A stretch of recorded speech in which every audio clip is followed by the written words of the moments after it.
Hello, everyone. I am the Comics Kid 2099, and I am joined by my colleague and partner, Connor Nielsen. Connor, how are you doing today? I am doing all right. It is the holiday season, and we are, celebrating it in our podcast with today's pick. But how are you doing? I'm doing okay. I maybe a little psychologically broken after watching this movie, which, if you didn't tune in to our previous podcast in the series, Connor chose Home Alone 3. So, Connor, why don't you tell us a little bit about Home Alone 3? So, Home Alone 3 is the third film, as the title might suggest, in the Home Alone series. This movie came out in 1997, and it is the first installment to not feature Macaulay Culkin as the central child, but it does sort of keep with the series theme.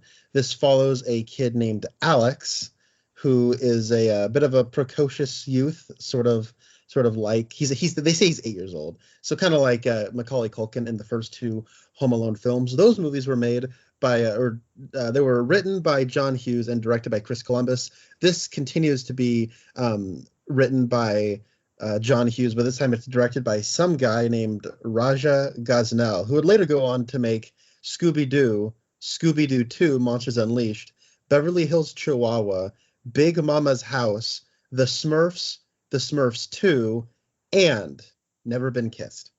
So basically, Quite the Hollywood career right there. I know that's a rap sheet if I've ever seen one. So basically, Alex is the youngest of three siblings. This is in early January, so it's not Christmas like the first two films were. And there is he has chickenpox, so he is home alone during the That's day. the title of the movie. Would you look at that? Anyways, while this is all happening, there is a syndicate of international criminals who are smuggling a. I can already hear you giggling at this plot synopsis. There's an international syndicate of criminals, and they are smuggling a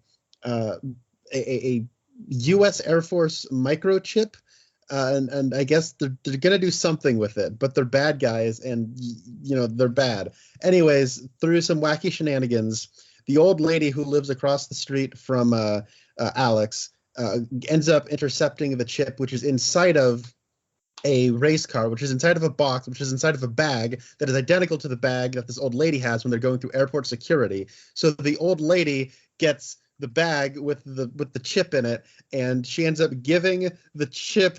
Oh my gosh, this is so convoluted. Anyways, the point is, the criminals are going from house to house on Alex's street trying to find the chip, which is inside the toy car. And Alex, while home alone with the chickenpox, is aware of their scheme, and similar to Macaulay Culkin's character from the first two, is making booby traps, and shenanigans ensue, and it is child versus criminal in Home Alone 3. Anyways, Comics Kid, you might have alluded to your feelings regarding this movie a little bit ago. How did you feel about Home Alone 3? I've long suspected, and now I know for sure, that Connor Nielsen hates me. This was the most painful thing I've ever had to watch for this podcast. I am setting it down in stone right now. I think I enjoyed Sex and the City more than this. And I will get, if you require it, I will get into like why I think this is worse than Sex and the City, or like even Titanic. Like, I didn't like Titanic. This was agonizing. And I should point out, I am not a crazy Home Alone fan anyway. A lot of people, I was talking to a couple of coworkers today asking like, what are some like Christmas movies you guys watch? And both of them said Home Alone 1 and 2. Suspiciously, they did not say 3. But I told them, like, I never grew up watching the Home Alone movies. I like growing up, I had a certain number of movies that were taped off of the TV on VHS, and I had even a smaller selection that were bought like from the store. Never got around to watching Home Alone until I was probably already like 12, and at that point, like, I only saw it once, and I don't know if I ever got around to seeing it again. And so it's one of those movies, I suspect if you didn't watch it when you were a child, if you tried to watch it as an adult, you're not going to have that same attachment to it that other adults have to it when they watched it as children. I'm already coming into this franchise as not particularly a fan of this, I guess, this story, since it is largely the same story as the previous Home Alone movies. But this is just such a amazing train wreck of awful for me. Connor, how did you enjoy this movie? I did not have the anti-spiritual experience that you had with Home Alone 3. Yeah, I didn't like it. This, I don't know, like, this movie is just, it's very strange to me. I don't get this movie. Like, I understand all of the decisions into how it got made, but like the final product is just this bizarre movie that I don't understand. Mm-hmm. I guess we can get into it, but like I understand, like, okay, you have like an 8-year-old, like, you can't do Macaulay Culkin again, right? Like, right. Home Alone is the first movie is one of those lightning in a bottle movies. You should never make a sequel to Home Alone, but because it's a big successful kids movie, you have to. And Home Alone 2 is like kind of put up there with Ghostbusters 2, which Ghostbusters is another one of those lightning in a bottle movies. But you know, it's like up there with Ghostbusters 2, where Home Alone 2 has this reputation as being, oh, it's just the first movie again, but bigger. And that one kind of goes to like a different location, but it's Macaulay Culkin as Kevin. He's home alone. Well, this time he's, you know, lost in New York, as the title of that movie would suggest. But, you know, he's stuck there, and like the wet bandits are there again. And he's got to, like, you know, there's an old person who's scary again, you know, who turns out to have a heart of gold again. There's traps again. Like, you know, like it's doing a lot of the same thing. And then it's the Deadpool 2 of kids movies. Yeah. And so then you have this movie where it's like, smartly they're like, okay, we're not gonna do Kevin McAllister again, because that, I think, like, you kind of, all the credibility you had, you know, you kind of like got rid of for that second movie. And then it's like you have this third movie, and it's like, okay, they try to like think about, like, it's like they sat down with a piece of paper and they're like, what are all the things that make a Home Alone movie a Home Alone movie? And they thought, okay, you need to have an 8-year-old kid who talks like a 17-year-old, who's blonde and you know, is a little bit of a moppet, who's the youngest in their family, who is a little, you know, doesn't have a lot of you know, who's sort of like picked on by his older siblings and older relatives, you know. And then you need to have a mother character who is extremely attractive with red hair, who is like, oh my word, the moms in these movies are my type, is what I'm saying. Anyways, and then you need to have criminals. You need to have it be a winter. It needs to be in Chicago. It's like you have like all of these like details. You know what I'm saying? Like, Mm-hmm. and it's like, it looks like a Home Alone movie, like on paper, but then it's like you look at the actual movie and it feels like this bizarre Home Alone imitator that would go like straight to video or straight to TV or something. It's so weird. You need to have an old person who is like a grouch, but then it's revealed that they have a heart of gold at the end. Like, you know, like it's weird. Like, on paper, it's kind of like, oh, it's just Home Alone again, but it's sort of captured through the imagination of the person who gave us the Smurfs 2. So anyways, why don't we get into this? It's maybe what you're saying. You know, the production company Asylum, like whenever a movie called Snakes on a Plane comes out, Asylum will really quickly put out a product called Snakes on a Train. Or when the movie The Day the Earth Stood Still with Keanu Reeves comes out, they will very quickly put out a product called The Day the Earth Stopped Moving. This could very easily have been Home by Myself from Asylum. Like, it sounds like that's what you're saying. Like, it resembles a Home Alone movie, but it doesn't quite capture the magic that the previous one did. Yes, it feels like a well, it's weird because it feels like the Asylum made a movie that looks like a real movie, but still feels like an Asylum movie. You know what I'm saying? Like, yeah. I don't know. Like, I feel weird talking about this because, like, I need to make a decision right now. I'm going to just let the audience know, like, right now, it's just Home Alone 3. It's just kind of this crappy movie that no one likes. Whatever. It's just like a lame kids movie. Yes, it is all that, but I'm going to grade this like like a normal movie because I like the credibility of, oh, it's just a kids movie, it's kind of fun, and like they spent all that on the first two as far as I'm concerned. Like I gotta, like, if you're gonna listen to what I'm saying and go like, oh, come on, you're just being ridiculous, you're putting way too much thought in, this is just a kids movie, you're right. But for the sake of this conversation, I'm going to approach it like I'm talking about like a movie that is normal. So that's, Fair. yeah, just throwing that out there, disclaimer right now. And I know I acted like this was like something urinated on my soul. I actually do have a positive, maybe two positives about this movie. Can I say those before I like really start, getting into the nitty gritty? Yes. I think that so first of all, I think John Hughes might have been the biggest con artist in the history of humankind. I'm looking at the trivia for this movie, and I know this is my positive, and I know it sounds like I'm being really bitter right now. He had a 5-picture contract with 20th Century Fox to write, produce, or direct some movies after the original Home Alone. He wrote and produced a movie called Dutch that has the guy from Modern Family, whose name I can't remember. I've never heard of it before. Baby's Day Out, Home Alone 2, this movie, and Miracle on 34th Street. Now, I've never seen Dutch or Miracle on 34th Street. I know it's apparently a Christmas classic. I've never seen it. But Home Alone, Home Alone 2, Baby's Day Out, and Home Alone 3, aren't they all basically the same thing where it's like, haha, adults are stupid, lol. Kids are smart. Kids are able to outsmart full grown adults, lol. And like Baby's Day Out is basically that, but with an actual infant. And like somehow John Hughes was able to make a 5-picture contract and deliver like 4 of the same thing. And so anyway, I mean, the man is no longer with us now. I don't want to speak ill of the dead, but like I would have loved to have learned some sleight of hand from that guy. But anyway, so I think the beginning of this movie must have started off like a Die Hard movie, and then like John Hughes like took a cigarette lighter and burned like 80% of the script and was like, what if I gave them a Home Alone movie instead? And what if instead of John McClane, it's a little kid? And what if instead of John McClane being stuck in a tower, he's stuck at home alone and he has chicken pox?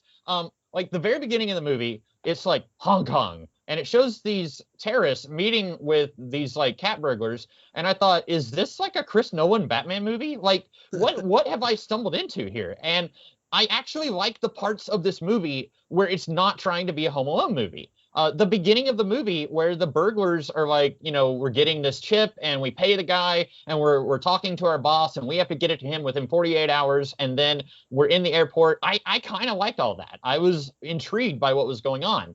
But once this movie starts to hit all the checkpoints you mentioned of we have to do a Home Alone movie, that's when I started to lose interest hard in this movie. I would actually completely agree with what you just said. When it starts off like a parody of like a Michael Bay or like a Die Hard action movie, I thought, oh, hey, like it's a kids movie, but it's still like trying to ape that in a kind of a fun way. Like if I'm a kid, I look at this and I'm like, oh, that's pretty cool, I guess. You have not Famke Jensen. You have Lenny Von Dolen, who looks like not Jason Isaacs in this movie. You have the main bad guy, who looks like not Kevin Kline. Like it's just, or maybe not Alfred Molina. Like, I don't know. It's just like, you know what I mean? Like everyone looks. Oh, and then you have that one guy who sounds exactly like Joey Pants, but is too tall to not, so he can't be him. But like, it's just funny where it's like, okay, I get what they're trying to do here, and it is kind of, I guess, entertaining in a way that's like, oh, it kind of primes and sets things up in a neat way. But you're right. Very quickly, this goes downhill. I jokingly mentioned when we were talking about this at the end of our Manchurian Candidate podcast, I jokingly said like one of these movies, Home Alone 4 or 5, is called The Holiday Heist, and I said I wanted the plot to be the wet bandits or the sticky bandits, whatever they call themselves. I want it to be like somehow they accidentally get the kid roped up in their plot, and then the kid uses his maniacal shenanigan power to help them. Like, okay, we butted heads in the past. I used my Hot Wheels car to hit you in the groin, and you hate me, and I hate you because you broke into my house when I was home alone. But now we both need to take out the Cosa Nostra, and we're going to rob Fort Knox, and I'm going to use my marshmallow fluff and my Nerf gun to break into Fort Knox. Okay, let's do it. Like, I think instead of just producing basically the same movie again and again, what they should have done was when they start this movie, make it look like it's going to be the same movie. Like, oh, a kid is home alone, but then do something completely bonkers. Like, he gets stuck on a submarine that's going to an underwater base and he meets the terrorists there. And then they all have to work together. Like, just go completely nuts with it. Like, at this point, you've already that ship has sailed. People, they have their Christmas classic that they like with Chris Columbus and John Hughes. They have that one. They can go and watch that one if they want something sincere and saccharine, but then just go crazy with it. Just say, look, we're doing another Home Alone movie, wink. And then it's like, the Autobots are coming and the Decepticons are coming, or whatever we want to call it. Like, and then this kid, he gets wrapped up in all of it, and it's a different kid in each movie. Or maybe you want to bring Macaulay Culkin back when he's in his 40s, and now he's one of the bandits, or whatever. Exactly. So, like, I think there's any number of ways they could have gone. And so maybe that is part of why you and I are both like starting to check out once this starts to look more like a Home Alone movie. So on paper, I like kind of maybe conceptually what this is trying to do, because it's, you have the first movie is what if you got stuck home, and this is the 90s, so you don't have like cell phones and whatnot. Obviously this premise doesn't work this day and age, even though they just made Home Sweet Home Alone on Disney Plus, but whatever. Anyways, you know what I'm saying, right? Like, whatever. You have the first movie is, okay, what if you're stuck home alone and it's Christmas time? At first that would be awesome. You don't have to go to school. You don't have to worry about your stupid family. You can order pizza, watch the TV as loud as you want to, stay up as late as you want. Like I get it. Like it's then the second movie is the same thing, but what if you're on vacation all by yourself? And then this one is, what if, you're homesick from school, and that's the angle. And like, I like that angle. I like that, on paper you're thinking about, what are situations where kids would be home alone, and having like you're homesick. That's not a bad angle, I don't think, if you have to make a series out of kids being home alone. It's just everything else about it is, let's like, we've already identified this series as like the series where you fight burglars, basically. And okay, you want to do Home Alone again, but this time you're just like kind of homesick and you're fighting burglars. Like, you can feel the screenplay trying to like work its way around, okay, how do we get the parents out of the house every day? How do we get the kid to like have like, the burglars every day to come up with like a new thing? Like, you know what I mean? Like, it feels like that. You can feel like the machinery of the plot in the screenplay just kind of chugging along, even though, like, I don't know, it's like the premise isn't bad. It's just literally everything outside of the premise doesn't work. Mm-hmm. Yeah, and I can't tell how much of that is John Hughes is getting tired of doing this premise, or what made Home Alone work wasn't John Hughes, but was Chris Columbus and Macaulay Culkin and everybody else who is not involved with this. Yeah, maybe. Because like, you read off that rap sheet of of John Hughes in the 90s, and wow, that's he definitely had an angle he was going for. But I mean, Miracle on 34th Street, that's another Christmas movie. That's a remake, I know, of like a movie from the 40s, and I know that remake is generally regarded as a very inferior kind of remake to a great beloved classic original. But yeah, I don't know, like, what I know, I think what everybody remembers John Hughes as is like that guy from the 80s who wrote and directed really relatable movies for teenagers and young adults. Which I guess, he never kind of left that behind, because the kid in this movie talks like an 18-year-old. And I hated him. Well, let's start there. Let's talk about the kid. So at times he does, but then at times it's like a man in his 40s writing dialogue that he thinks a child would say. And so like you have a whole lot of like there are times where he's acting like a toddler. Like when he's in bed with the chicken pox. Now I had chicken pox when I was in kindergarten. I do not remember what it felt like, but I don't think that it lays you up in bed so bad that you have to like ring a bell like your mother is a servant, and then like you have a little toy toy remote control car, and it's like fetch me some water, slave. And he's like go get me some water. And, like he has this little face, and I just want to punch him so much in the face multiple times until he's dead. The woman even tells her son, like, hey, I have work to do. Like, is it possible that this is not an emergency? And he just wants some water. It's like, I'm pretty sure he could have gotten that himself. Like, the biggest thing about chickenpox is you keep the kid isolated from other kids so they don't get it. And so, like, I don't really know why he can't just get off his lazy butt and go get some water himself. But then, like, later in the movie, when he's talking to the FBI, he's like, all right, listen up, soldier. There's one in a swimming pool. There's one in the basement. Possibly all of her bones are broken. This one got away. Also, she needs some chicken noodle soup in that house over there. And it's like, whoa, when did he like that? I'm assuming it's a scene like that you're talking about. Yeah. Well, I mean, yeah. So when I said like this kid talks like an 18-year-old, like, yeah, it's a 40-year-old man thinking about how kids talk.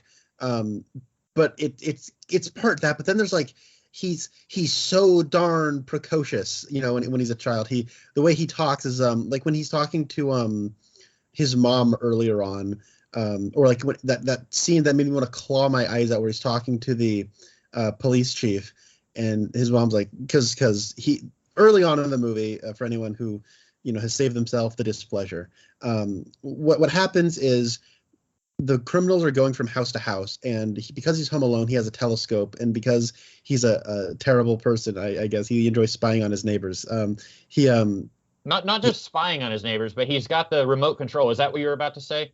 Yes, there is that, but that sort of is like the point, because he spies on his neighbors, and he like changes the TV on them, and I mean she is kind of a horrible nag, but still whatever. But then also on top of all of that, it's like he's seeing like the burglars in the house, or like the criminals in the house, and he thinks they're burglars, and so he calls the cops, and then because they're international criminals, they're able to like get ahead of the game, and get out of there. So it looks like a false alarm to the cops. And so there's like a scene where the mom is sitting the kid down with the cop, and the mom's like, apologize for the false alarm, and he goes, sorry for being an upstanding citizen. Mm-hmm.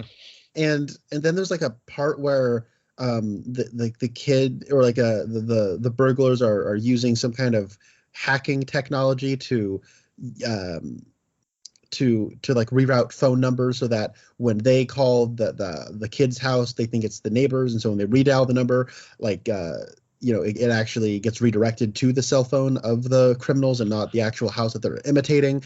But there's like this like part where the camera dollies in on the kid, and he goes, they've intercepted the call. I'm like, this kid's 8. He doesn't know what. I'd be surprised if he knows what the word intercepted is. Like, you know what I mean? Like, that's like, no. This is ridiculous. And it's that aspect of it. And like there's a part at the end where he's like talking like he's the field commander of like a police squad, talking about like, all right, here's what we got one that got away, we got one in the basement. So I don't know. I kind of rambled on there for a little bit about I don't like this kid. No, he's really unlikable. And you're right, like the older woman is mean to him at the beginning, but then he like two wrongs don't make a right. Like he's across the street changing the channel on her TV, and he's like, aren't I a little stinker? And it's like, no, you're a horrible kid. I'm like, no wonder nobody likes you, because you're awful, and I wish you were dead. And I will keep saying that. Like, I don't care. FBI, come and get me. Now, and like, I guess that's a staple of the Home Alone movies also, is that like every character is awful. Like what I do remember about the earlier Home Alone movies is that Kevin's family is awful to him, and he is also pretty awful to them. Like doesn't he wish that he didn't have a family or something like that? And then it's like, haha, I got my wish, but oh, the monkey's paw, it closes, and now like, but like, I don't know, like, wouldn't it have been cool if we had a kid who maybe he doesn't want to be home alone? Maybe this kid like is kind of a mama's boy, and then he's scared because his mom isn't in the house, and then some burglars are here, but then he has to overcome his fear. And maybe that would have been a little schmaltzy, but I would have preferred that over a kid who's just a little turd. Yeah, oh man, I'm remembering certain things, 'cause like his opening scene, he's like basically presented as like little Timmy, Mm-hmm. as he's just the sweetest, nicest kid in the world. But it's, and obviously like I'm watching this and I'm hating this kid, and I'm wondering what is it about this kid that I don't like, because I don't mind Kevin in the first two. Like he's a little bit of a scamp, and obviously he can get a little cocky and like snot nosed, but at the same time like he's likable enough, and some of the stuff like he has things he needs to learn. And like there's that, like he says like when you're a little kid and like your family's like ribbing you and giving you enough grief, you go, I wish my family just disappeared. And then yeah, it's like maybe you don't think about that, you don't think about that kind of stuff. And in a kids movie, yeah, it's fine. Maybe a kid would think that and not actually wish it, but maybe seeing the wish realized on screen is like a whole thing. But Mm-hmm. with this though, I don't feel like this kid learned anything. It's like the world needs to like realize that I am right about everything is basically what this movie is. And maybe like I don't know, like is that just sort of like them realizing that their audience is children, and they're just like, let's just basically pander to children. And I don't know, like even when I was a kid, I could always tell when a movie was pandering to me, and I didn't like that. And I think like when I was a kid, I don't think I ever actually watched this movie. I think I had the same thing when I was a kid, where when I was a kid, I'm looking at this movie and I'm like, that's not Kevin. This isn't a real Home Alone movie. But like, it's not just that it's not Kevin. It's like, it is that pandering aspect of it that makes it feel inauthentic. Yeah, that's definitely an aspect of it. I mentioned that I hated this even more than Sex and the City. Sex and the City had absolutely horrible characters, and we watched about 2 hours of it, or I did. You watched the whole thing, bless you. But like, it's not insulting in the same way that this is. I realized I had to finish that sentence and add that little, because like certainly Sex and the City was insulting, but it's not a kid's property. And I have said before, the difference between an all ages story and a kid's story is that anybody can watch an all ages story. One of my coworkers today who said they like the Home Alone movies, they said A Christmas Story is an all ages story. They said that kids can watch and enjoy it, but adults can as well. I've never seen A Christmas Story either, but that is what an all ages story is that everybody, fun for the whole family, as they used to say. This is not fun for anybody, I would say, over the age of 13, and I'm being generous there. I mean, like really over the age of 10, probably. But like, it's just not enjoyable when like maybe when I was a little annoying kid who I'd be rooting against now. Like maybe I would have been like, haha, yeah, a paint can hit him in the groin. Yeah, he deserved it. Haha, the kid, he got one over on the adults. But like, I just that to me isn't very interesting. Like there, I don't know. Like it's like you said, like it's hard to talk about this movie because like generally when we talk about movies, we talk about like, are the characters engaging? Is the story interesting? Is the story hackneyed? Or is it borrowing from a dozen other things we've seen before? And it's kind of hard to get into that here because like most of the time when people are doing an air quotes kids story, they're not doing it with the thought that someone in their 30s is going to be tearing it apart and nitpicking everything. Yeah, no, that's that's exactly like the point, right? Like, because but then it becomes frustrating because it's like, okay, you just made a crappy movie though, Yeah. and it's like you want to call people out on making a crappy movie, then it's like, but it's not for you. It's like, okay, then it's review proof. Okay, fine. Oh, great. I'll take the L on this one. I'm not wrong though. Like, it's just like it's a little frustrating because then there's like also just like weird, like when you're a kid, like I understand like this is basically a live action cartoon, but there are parts of like being a live action cartoon that like you still need to abide by some rules. And like I think by making it live action, there are some rules that, like, when you're a kid, like there's a line to write, and I don't know what that line is, but when you see like this picture of like a naked lady, or a poster of a naked lady that the kid's older brother has, and he like cuts it out and puts it in the shower, right? Mm-hmm. How is that not like, that's a poster? It's like poster paper. It's like kind of glossy, I guess, but it's paper, and you're putting it in water. How is that not like dissolved and like ruined? Yeah. I mean, we could spend the next 4 hours talking about how did he do this? How did this happen? How did this not happen? The one that immediately jumped to my mind was at one point, I think it's the woman. She is about to jump through the window on like the third story, Yeah. and he has like cut a hole in the floor, and in the floor below them, he cut a hole. So, and then put like paper that kind of looked like the floor, and so she like falls like 2 or 3 stories. And like when I first saw that, I was thinking about last October. I helped my dad take up some wood flooring in his kitchen and dining room. It took most of the day to get that flooring up. That was just one layer of flooring. And somehow this little 8-year-old kid was able to take an electric buzzsaw, and in no time at all, he's able to cut two holes in like two very huge holes, and I don't know where he put the floor that was there. Like every time I see one of these little pranks that he does play out, I keep asking myself, what if that didn't work? Like he has a little robot, and you can push a button and the robot will start walking, and he puts it on this like base right next to the dumbwaiter. And I have no idea if there is a house in America in the 20th century that has a dumbwaiter. That seems like something from like the 1800s. Like, I'm going to put the laundry in the dumbwaiter and the servants downstairs will wash it. Like, you see this in like, I think in the Cheaper by the Dozen, they had like a dumbwaiter situation. I'm just like, what kind of mansion are these people living in that has like a little home built elevator situation? But anyway, he has the little robot ready to push the button on the dumbwaiter. And I was thinking, like, what if that robot was like half an inch shorter or taller, and the little gun thing wasn't able to push the button, or it was tall enough to push one of the other buttons? Like, what if he like tested this and it's like, oh, that robot's not tall enough.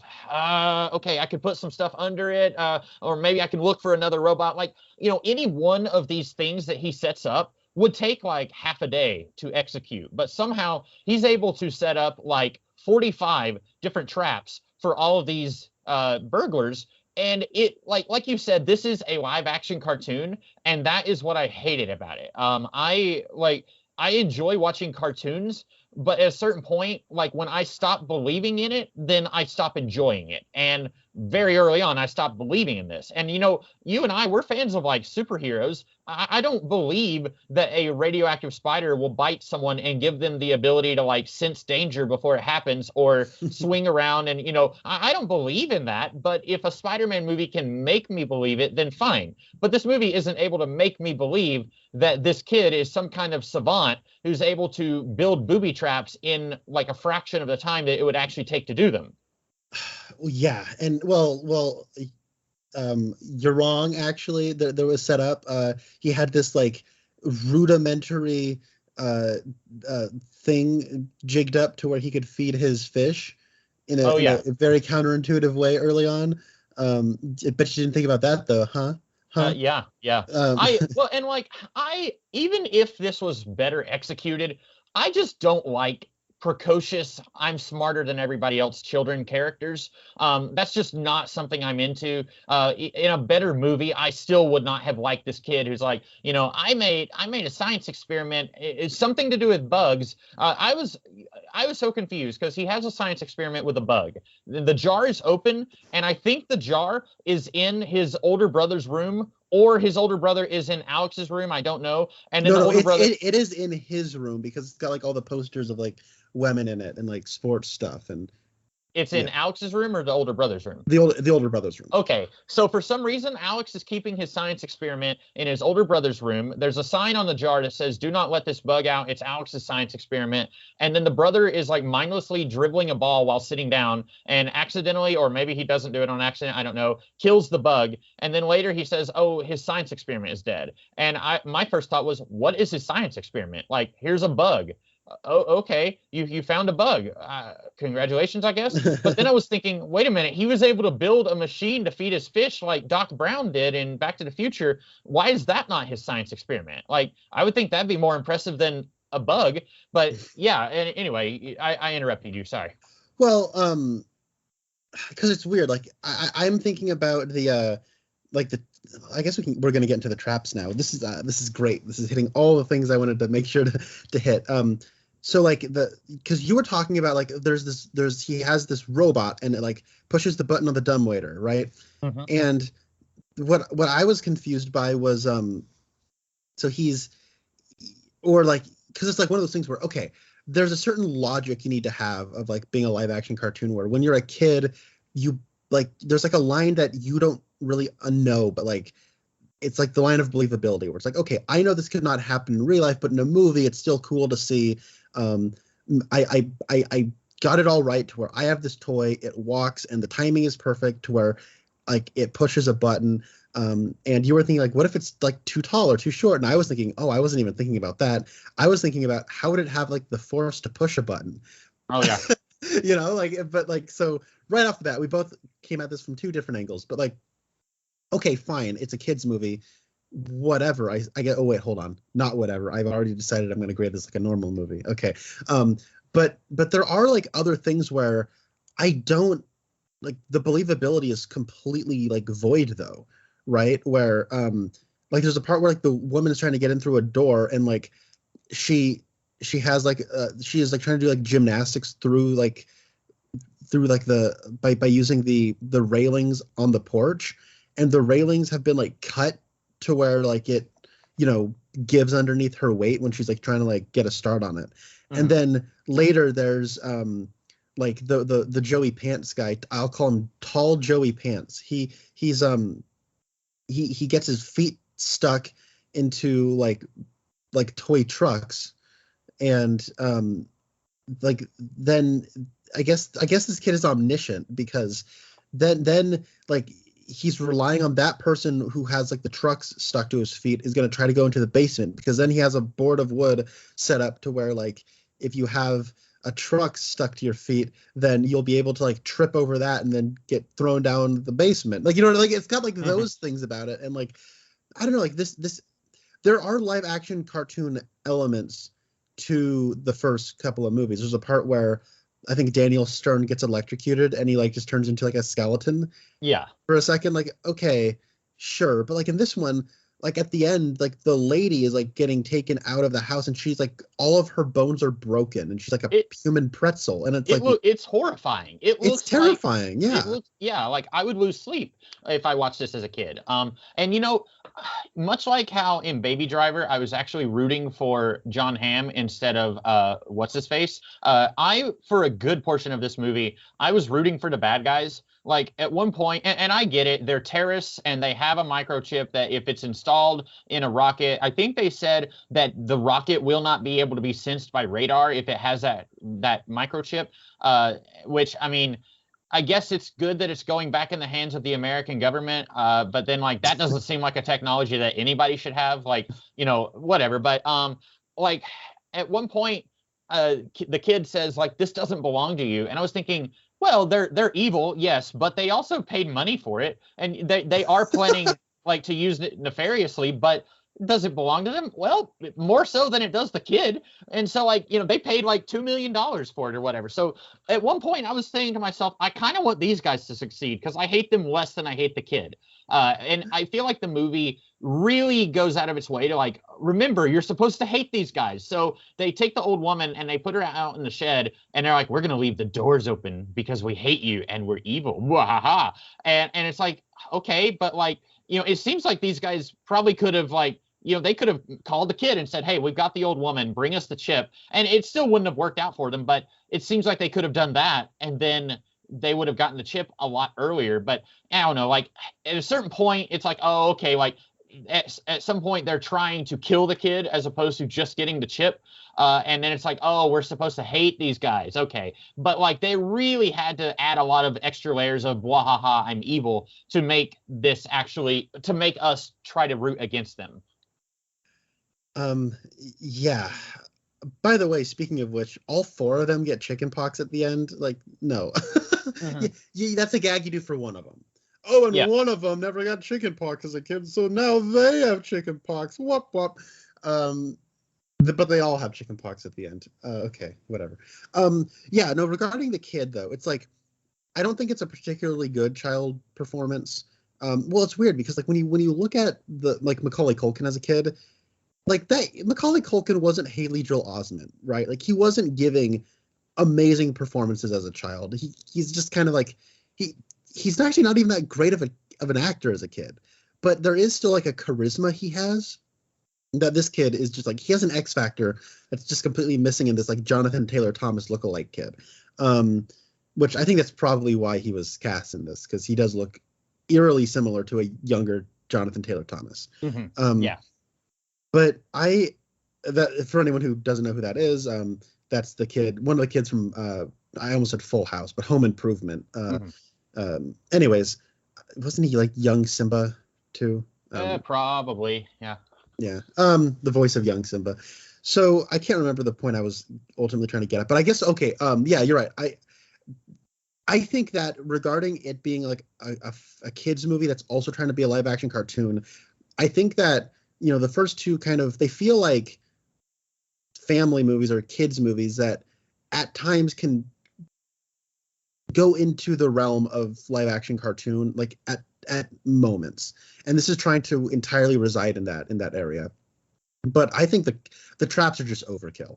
Like, that was my favorite part of this movie when I was like, of these movies when I was a kid, was I liked the traps. I'm gonna be perfectly honest, when I only ever watched like Home Alone a couple of times at like daycare or something, but I only watched like the ending of them with the cool traps. But I think it wasn't until I was like a little older, when I hadn't seen them in a few years, and I was like, oh, I didn't know they were Christmas movies. I just thought they were fun trap movies, basically. But this one, it is overkill. And I think that's maybe something about these movies or this movie in particular, that like, I think I've seen this before. I don't know. I know I've seen parts of it before. But I knew that like something about it didn't sit right. And it's like, oh, I like, when you're a kid, you can't verbalize this, but it's like, I don't like overkill.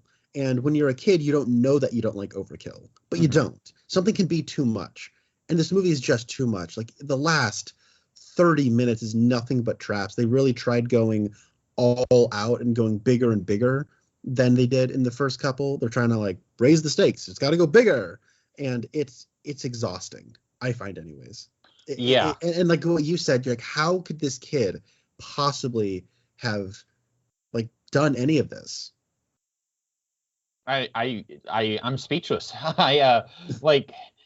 I don't, not only like would it take, half a day for him to cut like holes in the floor, but like he is able to do, like, there are so many traps. Like you said, he's omniscient, because like there's the guy who looks like he should have a French accent. You called him Tall Joey Pants. Like he gets his feet stuck in those little toy cars where there's like 35 pounds of paste keeping him stuck in them. And then he like goes over to the basement stairs and he says, "I'm coming down." And I was thinking, why would you, on purpose, why would you come down? Like, you have wheels on your feet. Why would you try to come down the stairs? And then like, he gets caught in that other trap. Like, there are so many booby traps in this house that I'm surprised the kid didn't accidentally get caught in one of his own traps. Like, especially when he's like running away from them. I'm surprised he didn't, like, the Indiana Jones booby traps from Last Crusade, like, a buzzsaw comes out and almost decapitates him. Like, there became a certain point where I was like morbidly kind of hoping that something really awful would happen. Like, at one point, a lawnmower gets started somehow, and it's going towards Lenny, what's his name? And it, like, hilariously, it gives him a haircut. And I was thinking, like, in real life, this guy would have lost half his face and he'd be dead. Like, actual dead. The like, weight of that would chop his head off. Like, yes. And I was really kind of hoping that like somebody would legitimately die. And then Alex is having to like cover up a dead body on top of having to fight off the others. And then when the feds come, he says, "Nope, there were only 3 of them. Don't listen to those liars. There weren't 4 of them. There were only 3. Don't go look in the basement where there's wet cement. Don't look in there."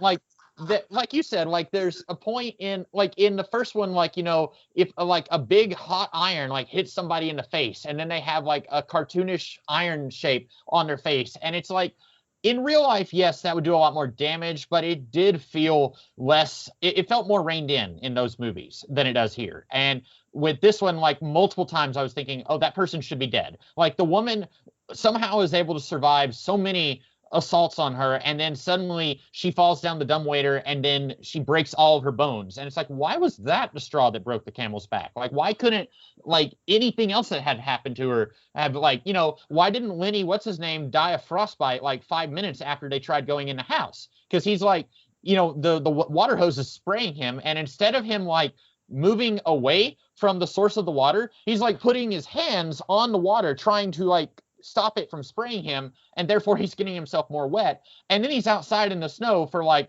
another 10 or 15 minutes, and it's like, yeah, that guy should be suffering like hypothermia at this point. Yes. I think that the actor who plays tall Joey Pants is hold on, I'm looking at the cast right now. I think that is Kevin Kilner. Oh, no, that's the dad. David Thornton, I believe, is the guy who played tall Joey Pants. His picture here looks different than in the movie, but I think that's him. Okay, because I think Joey Pants is actually in Baby's Day Out. Oh yeah. Oh, dude, no way.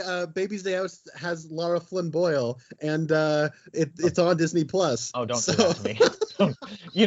When I was in the middle of this torture fest, I thought, if I really wanted to get back at him, I would choose Baby's Day Out, but I would have to suffer as well, and I'm gonna have to give myself a little bit of mental health recovery from this. But when you mentioned Kevin Kilner, who played the dad, when I was watching this, I like had an out loud gasp. I thought, oh, that's director Hayward from WandaVision, but it's not.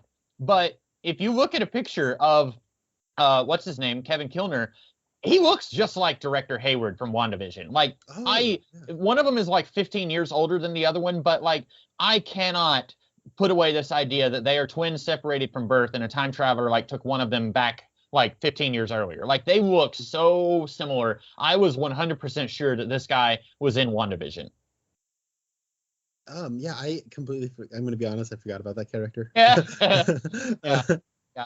But yeah, that was like, I had that a couple of times. Like the old neighbor, she was in the early 2000s TV series A Nero Wolfe Mystery, which was on A&E, and I knew her from somewhere, and she was just in like one or two episodes. But like every now and then, I would say like, wait a minute, I know this actor or actress from something. The guy who is the cab driver, I was looking at his profile on the Internet Movie Database. He was in the beginning of the first Men in Black movie. He was Kay's partner before Kay recruits.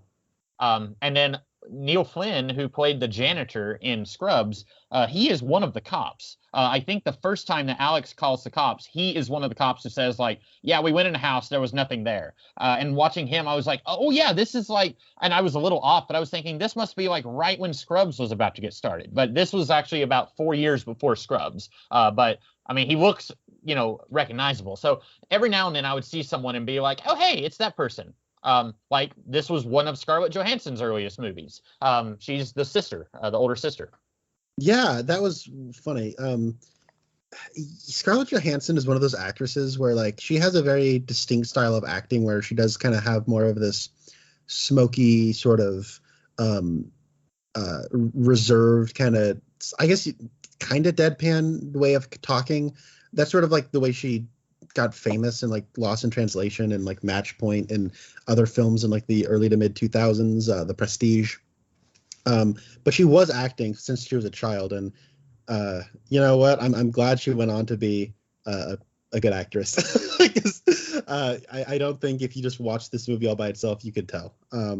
Well, and I won't say that she's giving a dynamite performance, but also she doesn't have a lot to work with. Yeah, I mean, Alex dropped the seat on his thing again. Like the way she delivers that, it almost felt like she knew like how embarrassing of a line that was, and it's like you could hear it in her voice. She's like, someone dropped this thing on this thing again. Yeah. But I mean, I'm sorry. I feel lame because I'm making fun of a preteen performance from one of my favorite actresses. And you know what? She's an accomplished actress. I think she's awesome. I really like Scarlett Johansson. I'm just goofing on her for this one embarrassing movie she was in when she was a preteen. She can't put up with that.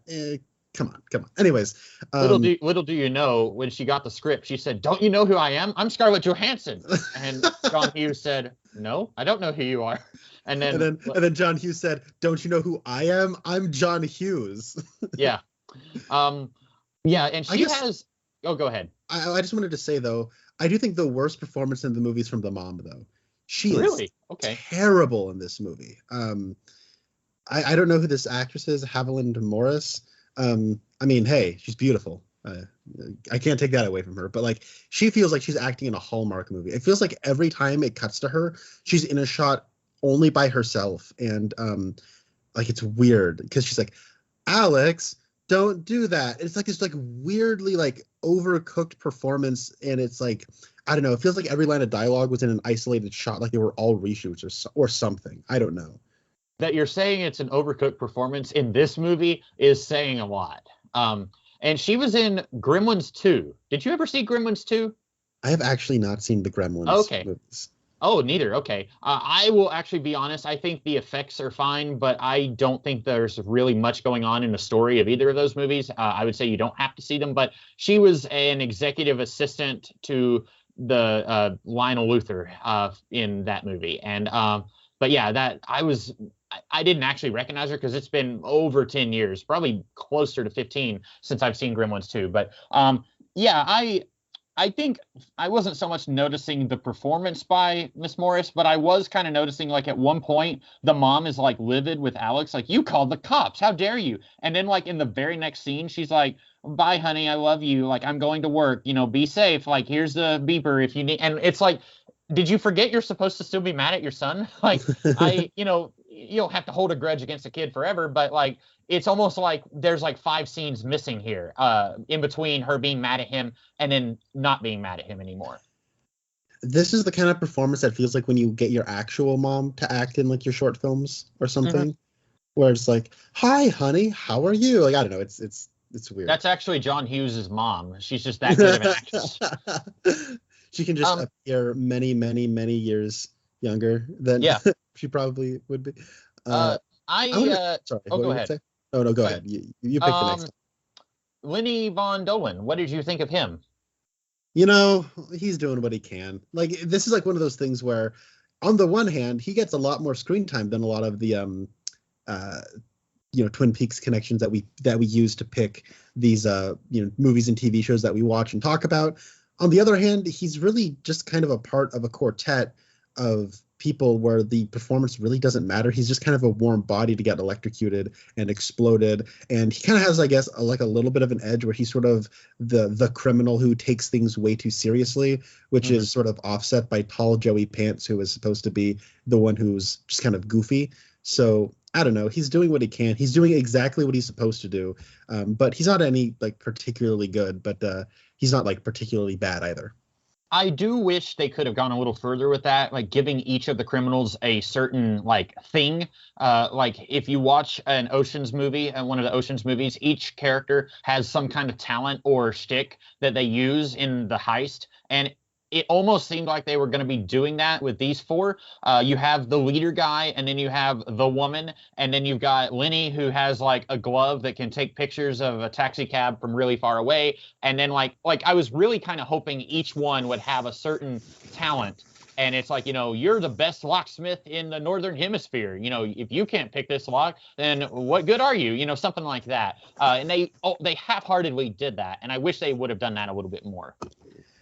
I agree, because as is Lenny Von Dolan and not Famke Jensen just sort of like kind of come across as the same person, because they take it serious. They they take themselves very seriously, but I guess not Famke Jensen. Her characterization is that she's the girl one.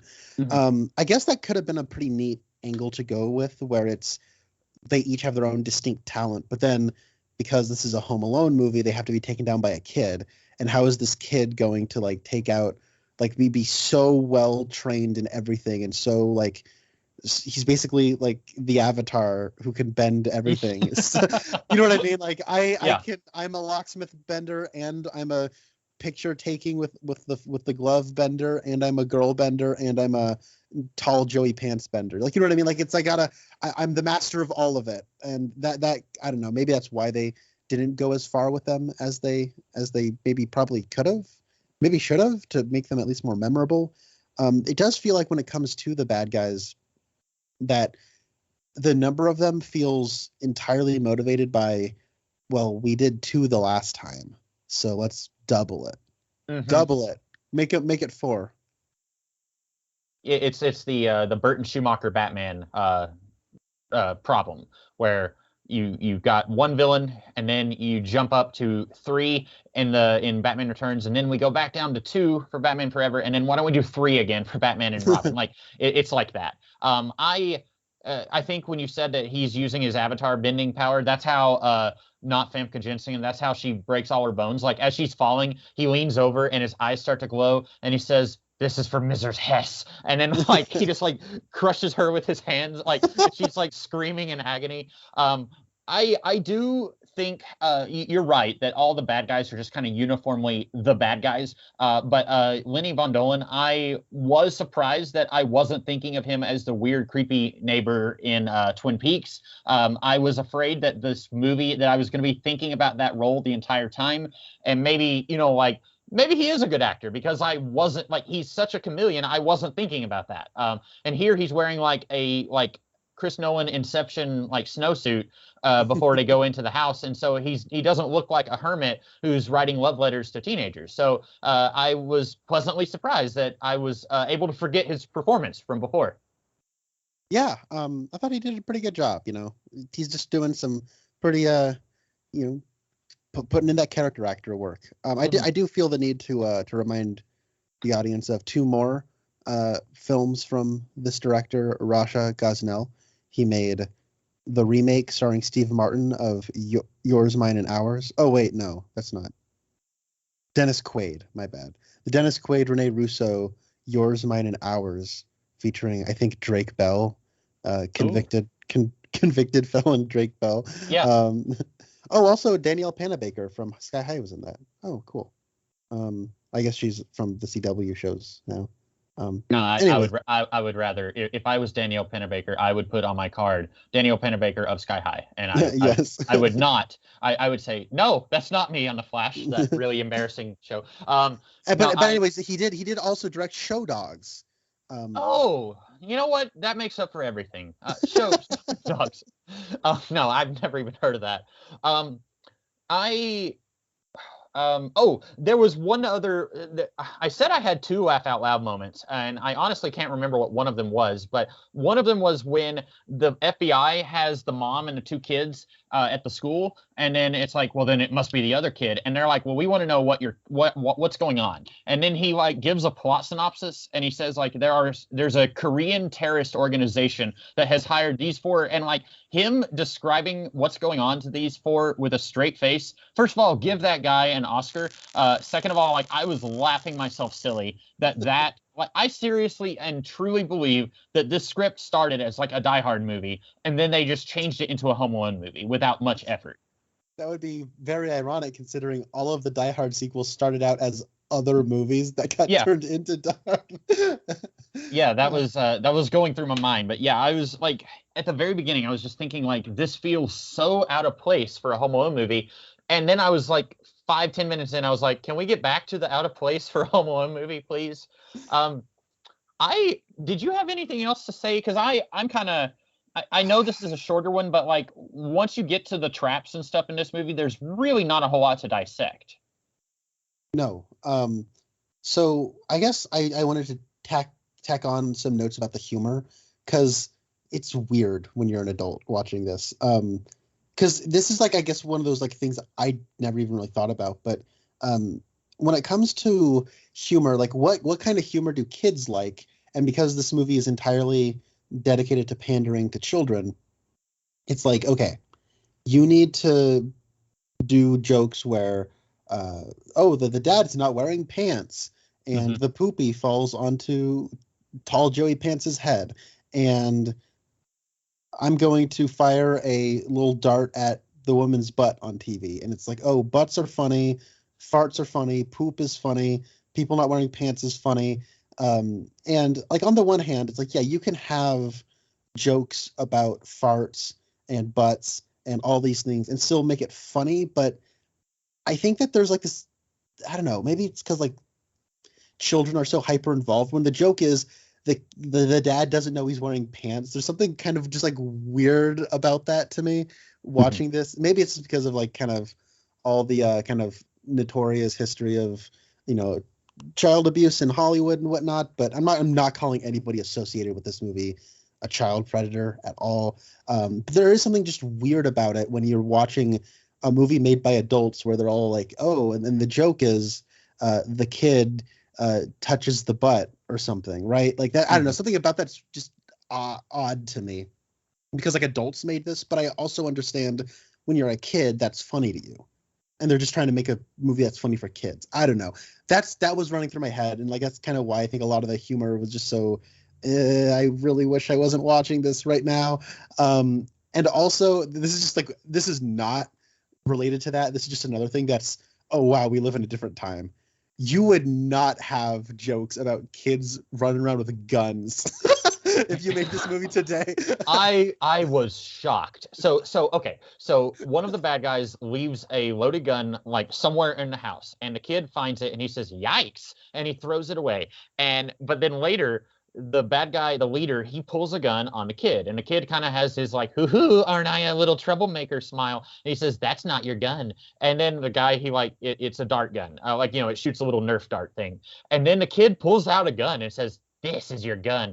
And I actually was thinking like, okay, he threw the gun away. I was thinking, oh wow, is this movie going in a really dark place? And then it's like bubbles, and it's like, haha. But you're right, they wouldn't do that today. But wow, like when that happened, my jaw almost hit the floor. Well, then earlier on, there's like this like implied joke that he's gonna like snipe his old lady neighbor because like he like pulls up his he looks under his bed and there's like, I mean, I'm sure it's just like a BB gun, but it looks like a sniper rifle, and he like picks it up and he's like, all right, here we go. And then it cuts to a shot of you're inside the scope, looking through his window, looking through her window at her in like her kitchen or something. And I was thinking like, what? And then it's he just, I guess, used the scope because he has it taped to a remote so he can be a little like jerk to his neighbor and change the channel and, you know, just mildly inconvenience her life. Which, by the way, I know this movie is almost completely perfect as far as like plausibility. It did lose me just a little bit when he had the remote taped to the scope of the gun, but like the remote. So when you look at a remote for a TV and you look at like the end of it that faces towards the TV, there's like a little bulb, and then usually that bulb will light up when you push a button, and that faces towards the TV, and it's sending like an invisible beam toward, you know, either the, you know, Blu-ray player or the Roku or the, you know, the TV itself, something like that. It sends a beam to turn it on or off or change the channel or turn up the volume or whatever. And so I guess the idea is he's going to use the scope as sort of a magnifying glass to increase the strength of the beam, except that he has the scope like taped on top of the remote. So the TV remote shouldn't have the same, it shouldn't have increased strength. It should have the exact same strength. And also, like, I know like when I was in high school, people would talk about like the universal remote prank where you buy a universal remote and then like you can turn on a TV in a teacher's classroom. It's like, ooh, hoo, hoo. And I don't remember anyone ever actually doing that. For all I know, that is just a load of hogwash and it doesn't work. I don't know. But like in 1997, I don't think that, chances are your neighbor had a different model and make of TV. Like I recently, my parents had to get a new TV less than a month ago, had to get completely new remotes for everything. We couldn't use the same remotes. And so like, I think there's a pretty good chance that like this kid, his family would have had a different type of TV. If a woman is like 900 years old, she's not going to have the latest and greatest in technology. She might have a little black and white TV from the 1950s, and he's not going to have a remote that's going to be accessible to that. So that one slight little thing, otherwise this movie is perfect. You're right. That was a mild plot hole. Yeah. You're right. It's not really a plot hole. But sorry, that was just for anybody who was thinking I was being serious. Mhm. Oh, speaking of ranged remotes, that was another thing where like the kid has this, the remote control toy car that in that chase scene that goes on forever. Like, oh my word, that scene never ends. But that was one of those things where I was thinking, like, wait, like, why is he still able to control this car? Like, the kid even says there's nothing particularly special about this. It's not like it's an expensive remote control car. Um, like, why do they want it? And yet he's able to go around the entire block, like from his perch. There's one part where they I think they knew that while they were making it and going, uh, he's out of range. Oh no, what's he gonna do? And he just sort of opens up his window, and that does the trick. Mhm. But also here's the thing I have a question about. If this kid is living in like a technical utopia where he has a video camera that has a tape in it that he's recording, and he sneaks into somebody else's house to try to get footage of the burglars. At this point, he thinks they're just burglars, but to get footage of the burglars, right? I got a question. And sorry, my question comes here. He is able to see what the camera is seeing on his TV. Somehow he has linked the two up. Yeah. Why is he not attaching a VCR so we can put like a blank VHS tape to record what's on the TV onto a second tape?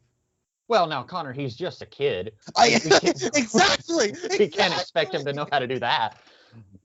Oh, No, man. that's a very good point, because this movie is kind of trying to be The Boy Who Cried Wolf, except it's the opposite. Like in The Boy Who Cried Wolf, it's a kid who says, "Wouldn't it be funny if I screamed there's a wolf out here?" And he does it a couple times, and there's no wolf, and he's like, "Ha ha, I got you guys." And then when there actually is a wolf, they don't believe him. This is the opposite, where something is going on, but then he has no proof.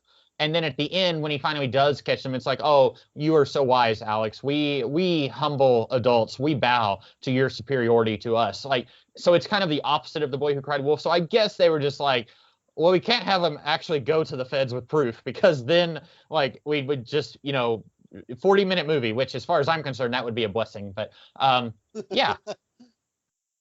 You were talking about like weird humor. I did think it was weird that like for over half the movie, all of Scarlett Johansson's like dialogue was like the first line she has, she says, "Alex dropped the toilet seat on his thing again." Okay, fine. And then the dad says something like, "I gotta go. My kid dropped the toilet seat on his thing again." Okay, fine. And then later they're like, "Well, Alex has chickenpox," and then she says, "Does that also cover his buttock region?" And I'm not even exaggerating. That is the performance of that line. And I kind of had this like, ugh, whoa, what's going on here? Why is she concerned about his buttock region, and why did you say it like that? So I thought that was especially bizarre. And then later she does get dialogue that doesn't like sexualize her younger brother. But yeah, that was like more of the like, this is kind of weird, and I pray that in this day and age we wouldn't get dialogue like that. But yeah, that was something that was going through my mind throughout the first like half of the movie. Yeah, and that is more of the stuff I was kind of alluding to, where it's like this feels weird that this is humor in a kids movie, but at the same time, I don't know. It does seem like kids do find that humor funny though. So I don't know. I don't want to accuse anybody making this of anything, but at the same time, it is weird. Mm-hmm. But no, the gun stuff was just like funny to me because of how dated it was. Like you really wouldn't do that this day and age. Nowadays, I know they just did a Home Alone movie, but I want to see them do one where it's like the kid is sick, he can't go to school. But fortunately, thanks to the pandemic, kids had like on like at home learning where it's like you can Skype with your teacher, and so like the kid is like running around the house like silently dealing with home invaders while they're Skyping with their teacher, and the teacher says like, "Alex, why do you keep running around the house? Sit down." And he's like, "Oh, sorry, Mrs. Jones," while he secretly like shoots somebody with a Nerf gun or something off screen. And I'd love to see them do something like that. And by love, I mean, no, I wouldn't. But if they are going to hold me captive and make me watch the Home Alone movies, then I'd at least like to see them do something bonkers like that. That would be something, all right.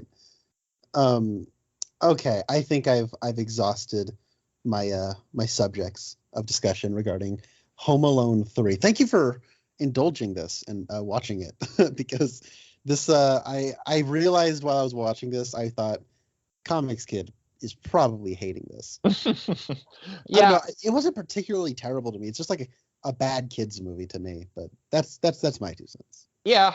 I mean, you're right, but I don't even enjoy good kids movies because like I still feel like that's a step below. Oh, I didn't even talk about the Sex and the City. Well, Sex and the City is bad, but it's not a kids movie. I did talk about that. Okay. Yeah. By the way, did you see the trailer for the new Sex and the City? Are you gonna watch it? Well, I saw that it was out, the trailer anyways, and I don't know. I don't know if I'm going to watch this. I've already seen the 2 Sex and the City movies, which was difficult. Oh, whoops. Sorry. Anyways, Lieutenant Valeris was really what was holding that whole thing together. So you may be. No, I'm just kidding.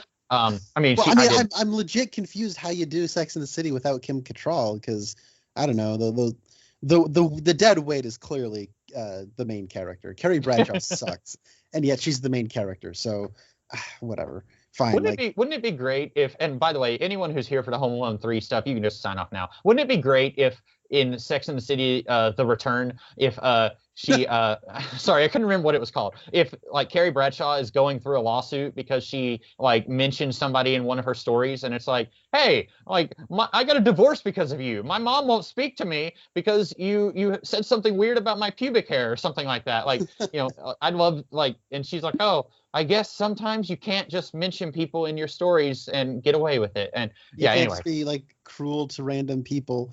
But then she'd probably be like, how are we ever going to live? Mr. Big, we live in a penthouse with 2 apartments and a 50 billion inch TV. And we go out to fancy restaurants every night. But this lawsuit's really going to ruin us.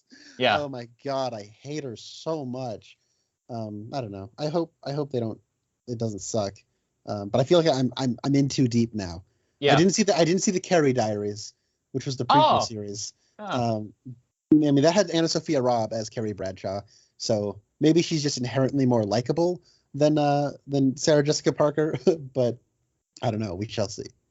So I guess now it's my turn to choose Baby's Day Out. No, I'm just kidding. No, like I said, it's hard for me to get revenge when you make me watch something like this because then I also have to watch whatever it is I choose. So the next podcast that we do is going to be a couple of days after Christmas. So I am going to choose Escape from New York. Anyone who's confused about that statement, every year I watch Escape from New York on Christmas Eve. At this point, like it's just a bizarre tradition. It kind of accidentally became a tradition for me. It's not a Christmas movie, but this is what I watch every December 24th. So we are going to talk about Escape from New York. Connor, it is my understanding that you have not seen this movie. Is that correct? I have not, and I am so happy you're picking this, including me in on your Christmas tradition. Yeah.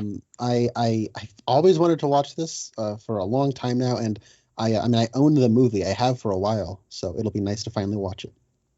Good. You can watch this, the only movie that has Snake Plissken. You don't have to. I mean, you can just imagine, like, well, what would it have been like if they did make a sequel? But unfortunately, we don't live in a world where we got a sequel to Escape from New York. Possibly 10 years later or more. Unfortunately, we don't have that as an option. But yeah, so we will be talking about Escape from New York with the Twin Peaks connection being Harry Dean Stanton. I am looking forward to this. I'm tentatively looking forward to this because a lot of times when I try to share something that I really love with people, sometimes they're like, yeah, it's okay. So hopefully you'll really like this. But that's what we will be talking about next time. In the meantime, I am the Comics Kid 2099. And I'm Connor Nielsen. And we'll see you guys in the future.